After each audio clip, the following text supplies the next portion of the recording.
Hey, everybody, this is Ben Bowman and Alex Titus. Welcome back to another episode of the Oregon Bridge.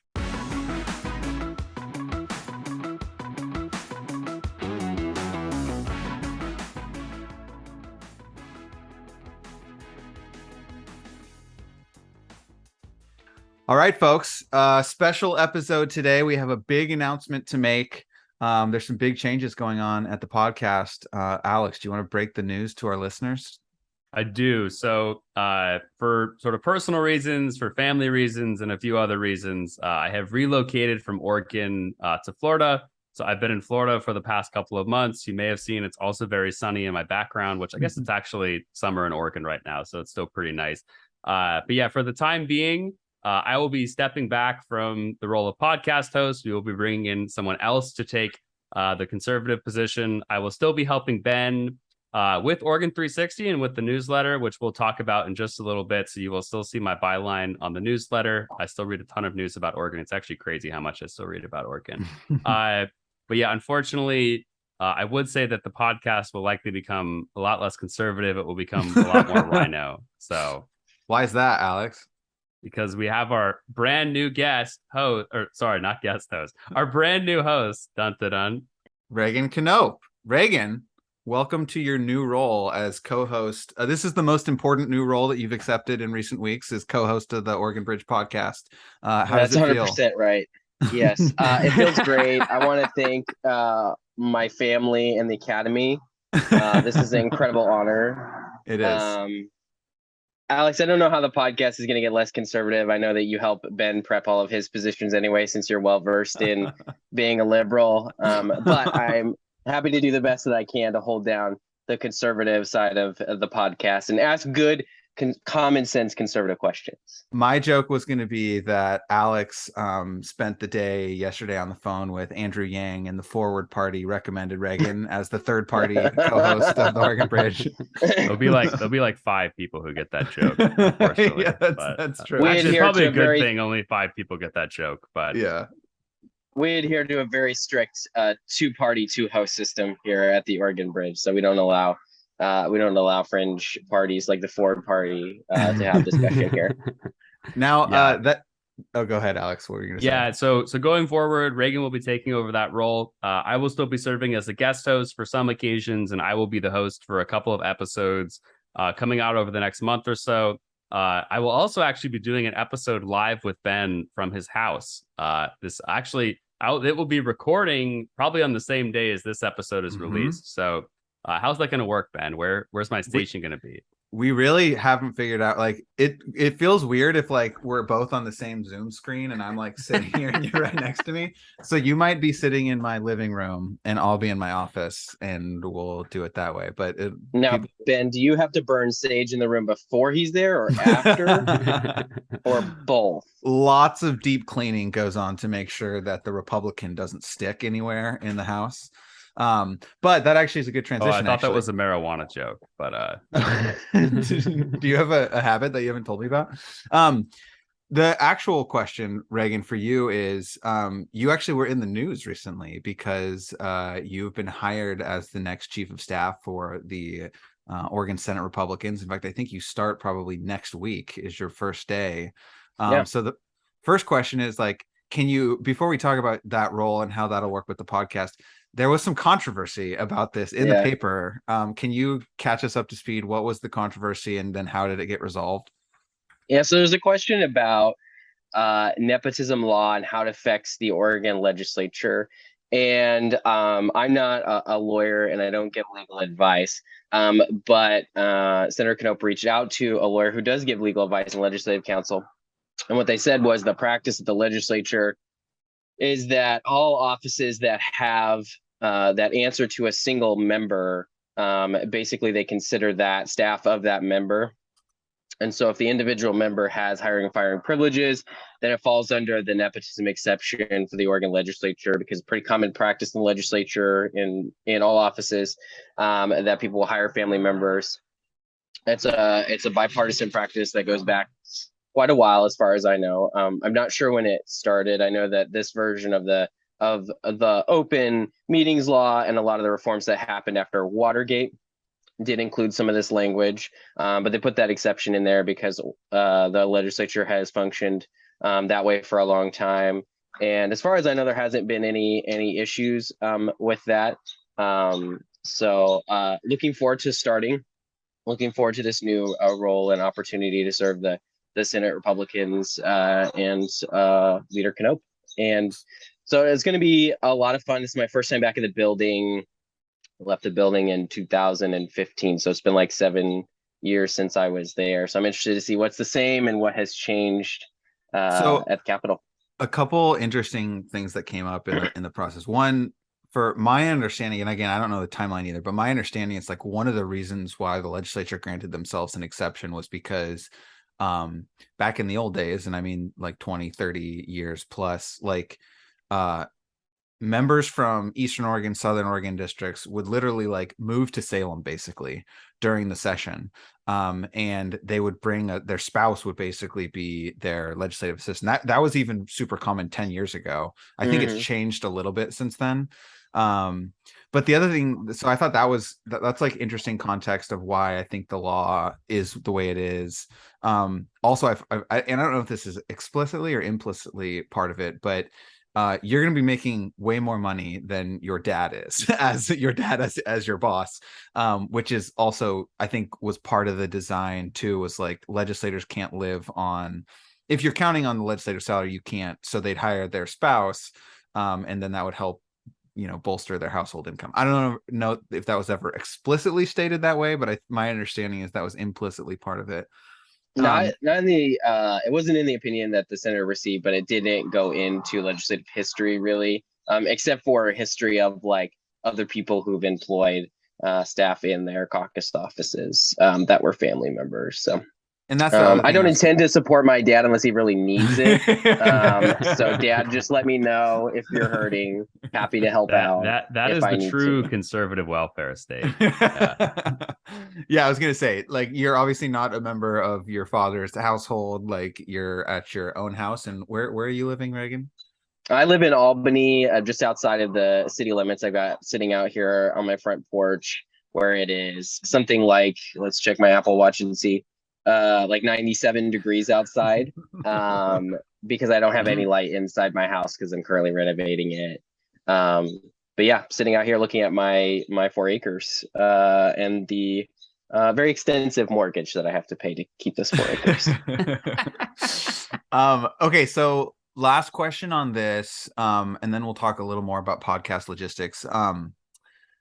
So you're obviously working for a partisan political office. I will hopefully, knock on wood, if I have my way and you both don't, will be holding partisan political office come January. Until that red wave gets in the way. Yeah, hopefully it stops in Tigard. But we should talk a little bit about how we see our roles interacting with the podcast or not interacting with the podcast. Obviously, Alex and I started the podcast before I was running, before I knew I would be running. And the goal of the podcast was to bring interesting people on to have useful conversations that improve Oregon's political culture. That was basically like our premise. I think that is exactly what we hope to continue doing.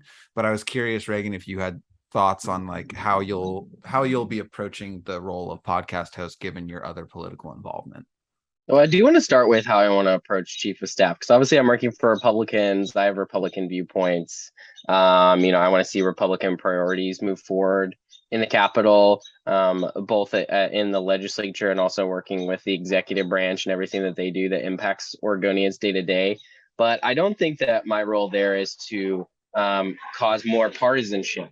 And so one of the things I intend to do is reach out to as many Democrats that in the Senate that are willing to talk with me, staff and legislators alike. I have relationships with some of them already, and I want to continue to build those. I want to build new relationships with the people I don't know in the building, because I think one of the things I appreciate about the current Senate President, Peter Courtney, is he really cares about the Senate and the fact that it is kind of still even looked on it as a place where a lot of deliberation happens. Not that deliberation doesn't happen in the House. It's just that it's a smaller body, and so you can have some smaller, different types of conversations than you can always in the House. And so I want those conversations to be good conversations. I want them to result in good public policy.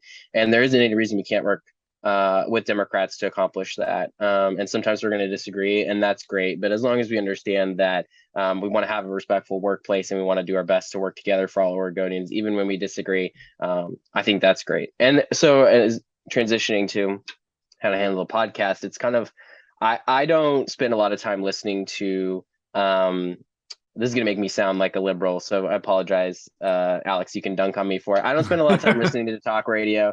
I don't spend a lot of time watching Fox News. Not that it's wrong to watch any of those or listen to any of those, but I get less value out of it than I do some of these conversations that we've had on the podcast before, some of the conversations I just have with people on all sides of the political spectrum, person to person. And so that's what I look at podcasts is. It's a lot more like a person to person conversation than shouting talking points. And so if we can continue to have these good conversations that you guys have been having, doesn't mean we need to come to a particular type of agreement, but it just means like everyone, all the sides are going to get heard. People can make up their own minds. And then, people in public office and who are trying to influence public opinion and law can continue to do what it is that they do to represent the constituencies and the issues that they care about. And so if we can, I think we can do that successfully. And I think we can do it in a way, again, that's respectful of people's viewpoints and respectful of our agreements and disagreements. That's really, really well said. And I Thank think you, Ben. Hopefully, you're often wrong, but I appreciate that. When I agree with you, I'm right, I guess. That's correct. Yeah. Good job. I do think though, like we'll hold each other accountable. Like if I think you're giving Senate Republican talking points instead of an authentic point of view, or if you think I'm doing partisan talking points, like those might not make the episode, as we'll talk about how the episodes work. But the goal is to not have this be a political kind of like talking points thing, but we really do want to have interesting conversations. And Alex, this is where you need to come in and demand that Reagan delete his Twitter account. So I'll give you the floor to do that. Yeah, we've many conversations behind the scenes. Lots of censorship going on. So, right, you got to get off the tweets, Reagan. I will try, because I will be honest, in my unemployed time, I definitely really enjoyed Twitter. And I think that I'm going to enjoy it. I love the idea of unemployed Reagan dunking on people with his 3 likes he gets on Twitter. So well, he's got his Star Wars in the background with his Apple announcement happening. So sometimes I can get up to like 22 likes. It's really impressive. True. Actually, you did get Secretary Fagan did like your one tweet, which I thought was actually very funny, where you said, what was it? The only person who hates the kicker more than Ben, was it Mike Riley?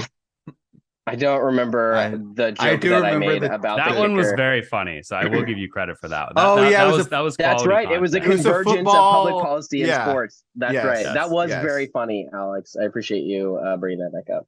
It was. I gave it a like. So I think I may have liked it too. So did Secretary Fagan. So that was, you got people from all sides on that one. So. But yeah, really excited to have Reagan as the next host.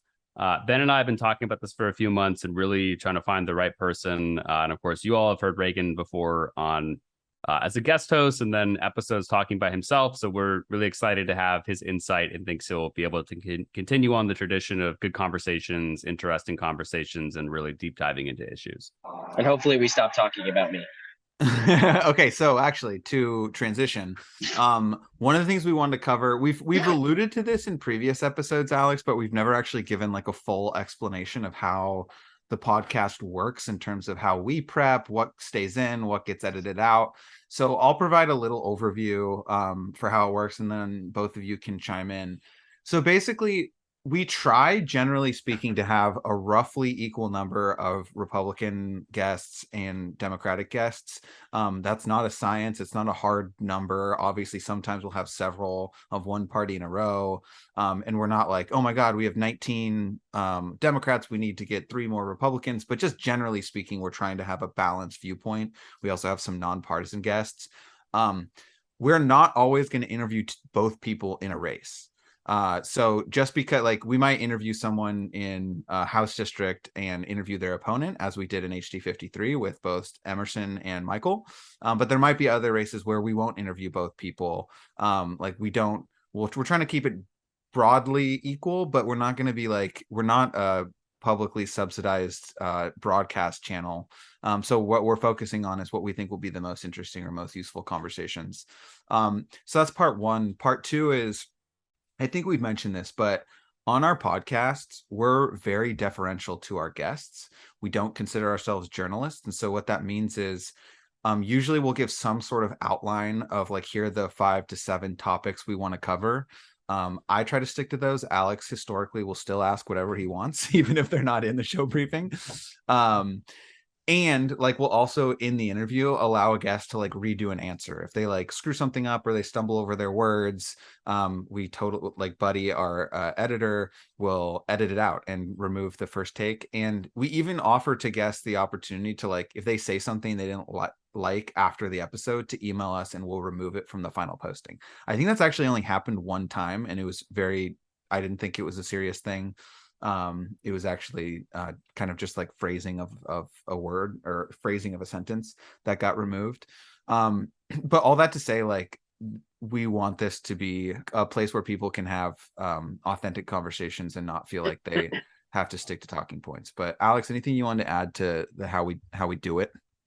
Yeah, and I mean, we also try to bring people from pretty diverse backgrounds in terms of parties, right? Like, we've had people who are really pro-Trump, Republicans who hate Trump. We've had people who really progressive, people who are more part of the Democratic establishment, also just people with different backgrounds in general.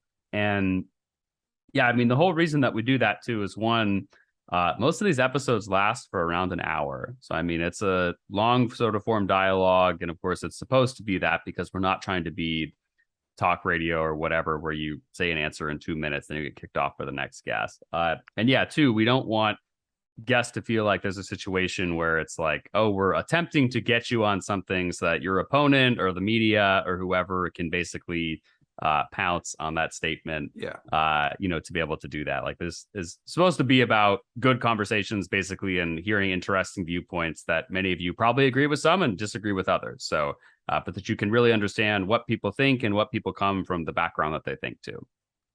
So if folks have recommendations, we get guest recommendations pretty frequently. Occasionally we'll have people reach out and say that they want to be on the podcast. We welcome that. We can't guarantee that it'll happen, but email us. My email's on the Liftoff every Monday that you should be all subscribed to on the Substack. I'll link to it in the description so you see it, but feel free to reach out if you have suggestions, feedback, etc.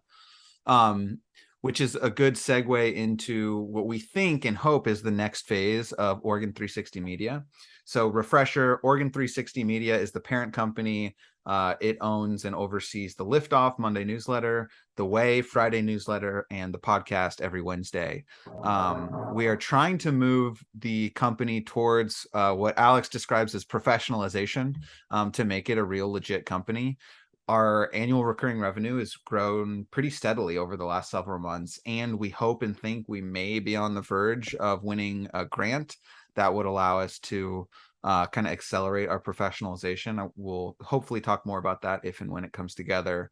But Alex, can you talk about what professionalization means, and then potential sponsorship opportunities? Yeah, so in terms of professionalization, I personally think that this is the most interesting news and media experiment that's happening in Oregon right now, in terms of what we're delivering with the podcast, in terms of what's being delivered with the Liftoff, and then in terms of what's being delivered with the Way. And I think this is important enough where, we do need to have someone who's basically working on this full time, of that, for 40 hours, 50 hours, 60 hours a week, whatever. They are just thinking about how to deliver more content, how to deliver better content, how to deliver better podcasts, better newsletters, more information, different types of newsletters, etc. So that's basically where we want to be able to move. And yeah, I mean, most of our support at this point has really just come from people who, agree with what we're doing and just kind of want to be able to chip in. But yeah, going forward, there's a couple of areas that, we would hopefully like all of our listeners to consider too. One is a paid subscription. We will put our link in the description to be able to do that on Substack. There is not too much gated content right now, but there will start being more consistent gated content on a monthly basis coming here shortly. And we have some really interesting political analysis and political insights that we're going to cover on some of the most important congressional races in the state. So that will come soon. That'll be delivered to your inbox. You'll have the chance also to subscribe directly from your inbox if you want, but please consider doing that. Second, we know we have a lot of associations, communications groups, etc. that listen to this podcast. We are actively looking for 2 sponsors who want to have a longer term commitment with us over the next year, so that, you know, we can basically, again, help move towards that level of professionalization. So that's basically where we want to go. As Ben said, we're on the verge of a potentially really game-changing grant to be able to make that first piece happen, which is to have someone do this full time. Again, we think it's a really cool business opportunity, obviously, but really important for the state as a whole in terms of the products that we're delivering. And then again, that paid subscription, if you can do that, $10 a month, you know, that's basically how we've continued to get this started so far and show results. And then also sponsorship opportunities. So if you have any interest in that, we can, you know, talk more about what that looks like and you can reach out. But that's kind of what we mean by the professionalization. And then last question of the podcast, Reagan, why do you like Marvel so much? Well, as you can see, I don't know if you could see when I started, I moved inside because it's hot outside, but I've got my Marvel t-shirt on. I have 2 or 3 of those. I've got some Tony Stark sunglasses. I got Marvel sweatshirts. So I'm a big fan specifically of the Marvel Cinematic Universe, which I think is really unique in storytelling in movies, where they basically connect an entire universe through first movies and now TV shows. And so I really like to watch the different stories and how well they're told. I think Marvel does specifically a good job bringing all these characters and adapting them onto screen in a way that DC, although they have better characters, I personally like the DC characters more. I don't like the adaptations that have been done on screen as much. So it's really fun to watch the interconnectedness of the movies, follow the storyline. And I created actually an Instagram account on Marvel where I can share all the news and updates and fun things about it. So if anyone wants to email me to get the link to that, I'm not going to share it publicly. I was going to say paging Democratic opposition researchers. Who knows what's posted on that weird Marvel Instagram. I was going to say that should be the next Oregon 360 Media newsletter subject matter is Reagan's Marvel weekly rundown. There must be at least 2, 3, maybe 4 people in Oregon politics who'd be willing to pay for that. Totally disagree. I don't think anyone would ever pay for that. Are you forcing your children to also love Marvel? I've shown my son the Spidey and His Amazing Friends show, which he enjoyed for a little bit, but he's kind of moved back onto Paw Patrol and Buzz Lightyear for the time being. Okay. So my goal is to have it there and available as much as possible, but I'm not forcing him to like it, although Spider-Man is his favorite superhero. And so we have a lot of fun with that. But yeah, no, I just really enjoy the adaptations of the characters and the stories and how they're fun. And they're trying to mix it up and make it different. And so I think that has caused a lot of people to sometimes to say they're not interested because there aren't the Iron Man movies anymore and things like that. But I still find it really interesting and a lot of fun. So my goal is to deck out my Capitol office, which is much Marvel paraphernalia as I can find. What's interesting is the only other office I know of that was ridiculous like that was Senator Arnie Roeblen. Arnie Roeblen, he had a ton of Star Wars stuff in his office, which is always pretty cool. So that's my goal, is to have the cool Marvel office. So all 3 of us in the Capitol who enjoy Marvel can hang out. No. There's well, this is not Oregon related, but I was going to say the old senator from Vermont, but Bernie Sanders is pretty old too. Patrick Leahy. He's a huge Marvel fan. Yeah, and he appears in not every one of the videos, but I know he was like this. I forgot what Marvel movie it was. There was like a terrorist attack in DC. It's not Marvel, isn't it? Batman? No, I'm pretty sure it was Marvel. Is it? Let's look this Wait, up. Reagan, how do you not know this? This isn't. If it's DC, then I'm gonna draw a blank here. Patrick Leahy movies. No, it's Batman. He's been in 5 Batman movies. Oh, devastating. That's right. There's a lot. There's a Batman, lot of disinformation. And Batman the animated series. Apparently, this is fascinating. Yeah, there you go. So there's your fun fact of the day, listeners. Patrick Leahy, big Batman guy. Batman also not Marvel. So live fact checking for the fake news coming from Alex Titus over in Florida. He's already pulling the Ron DeSantis and just launching the fake news. But that's about all we got for our episode today. Reagan, we're really excited that you're going to be coming on as a full-time host for the pod. Alex, we will miss you, but I'm sure you're going to be present as a guest host and in other ways. Gentlemen, any final thoughts before we close?